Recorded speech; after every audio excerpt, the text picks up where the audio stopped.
Maraming dapat ipaliwanag ang mahigit 10 kawani ng Bureau of Customs na posibleng may kinalaman sa questionabling pagpasok ng ilang luxury vehicles ng mag-asawang Pacifico at si Sara Diskaya.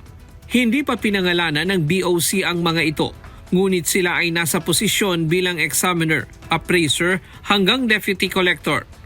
Dumaan ang mga sasakyan sa Port of Cebu, Port of Davao, Port of Manila, MICT at Port of Batangas. Ayon kay Customs Commissioner Ariel Nepomuceno, pinadalhan na nila ng show cause order ang mga ito. Ganon din, binibigyan natin ng pagkakataon yung ating mga kasamahan upang magpaliwanag kung bakit dumaan sa kanila itong mga sasakyan na to at lumabas. Kailangan natin bigyan ng paggalang yung tinatawag na due process.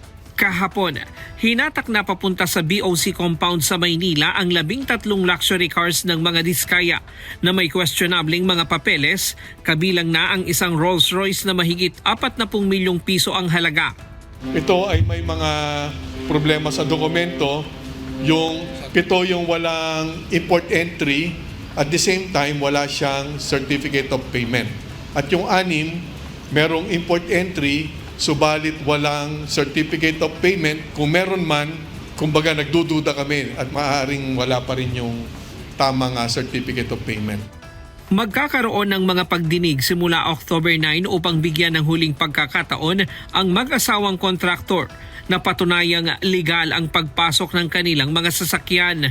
At kapag napatunayan na kulang ang dokumento at ibinayad na buwis, tuluyang mapapasakamay ng pamahalaan ng 13 mamahaling sasakyan.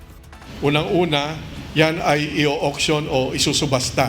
Sisiguraduhin naman namin na kapag ginawa yan, magiging transparent at competitive yung magiging auction or bidding upang yung magiging koleksyon ng pamahalaan simula dyan sa mga sasakyan na yan ay magagamit para sa mga programa ng ating gobyerno.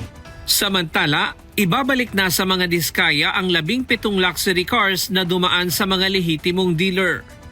Yung 17, pwede na naming i-release yun provided magkakaroon sila ng date of undertaking na ipinapangako nila na later on, kasi again, magkakaroon kami ng post-clearance audit operations. Ibig sabihin, ang titingnan na namin yung mga dokumento ng mga dealers mismo. We respect na dapat, kasi initially tama yung pinagbayaran nila at dokumento, no? So hindi naman tama na yan ay pagtagalin namin. So i-release na yan, subalit meron kaming karapatan at kapangyarihan na mag-conduct pa ng post-clearance audit doon sa mga dealers na nagpasok nito mismo. Ryan Lacanlale, UNTV News and Rescue. Diyos ang aming sandigan, serbisyo publiko ang aming pinahahalagahan.